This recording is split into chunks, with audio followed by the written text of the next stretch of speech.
Sinagot ng Manila Electric Company o Meralco ang umano'y pagtutol nila sa paggamit ng mga consumer ng solar panel.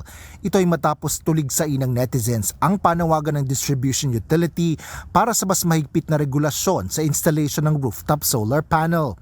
Ayon kay Meralco spokesperson Joe Zaldarriaga, kinikilala nila ang paglaki ng interes sa renewable energy at solar installations. Naunawaan din nila kung bakit nakikita ito ng maraming customer na alternatibo para sa mas mababang presyo ng kuryente. Paglilinaw ni Zaldarriaga, hindi tutol ang Meralco sa pagtanggap ng renewable energy o paggamit ng solar equipment. Ayon sa kumpanya, hindi kailanman intensyon ng Meralco na pigilan ang anumang inobasyon o limitahan ng personal na energy choice.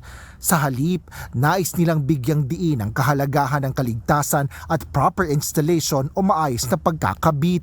Wala rin anyang otoridad ang Meralco para sa regulasyon ng solar installations, kundi isa itong edukasyon, kooperasyon at bahagi ng kanilang responsibilidad. Pangunahing nagre-regulate ng installation at paggamit ng solar panel ay ang Energy Regulatory Board o ERC. Ngunit ayon kay Attorney Maria Corazon Guines, Legal Service Director ng ERC, hindi kasama dito ang mga solar panel na direktang nakakabit sa appliances. Hindi naman talaga namin ipinagbabawal yung mga pag-i-install na yung mga yan, lalo na kung hindi naman nakakabit doon sa distribution system, risk na talaga ng mga consumers yon. Kung kung magdidirekta, kasi meron yung mga solar panels kasi na pwedeng direkta doon sa doon sa mga appliances Gusto kami, hindi na namin masyadong pinakikialaman yun.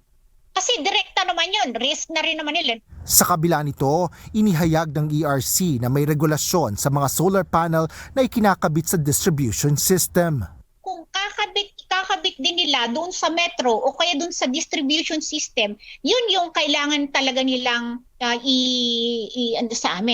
i-apply sa amin yun. Kasi baka may impact yun doon sa distribution system, pwedeng mag-overload yung transformer. Dagdag pa ni Attorney Guines, dapat ikonsidera ng consumers ang safety implications sa paggamit ng solar panel. Hindi namin ina-expect yung mga consumers na na alam nila yung mga patakaran na yon. Pero yung mga installers, alam nila yan, matagal na siguro sila sa matagal na sila sa industriya. Kaya alam nila kung ano yung mga kailangan nilang kunin ng mga permits doon sa mga regulations for safety din. Safety purposes. Asher Cadapan Jr. humahataw sa balita ngayon.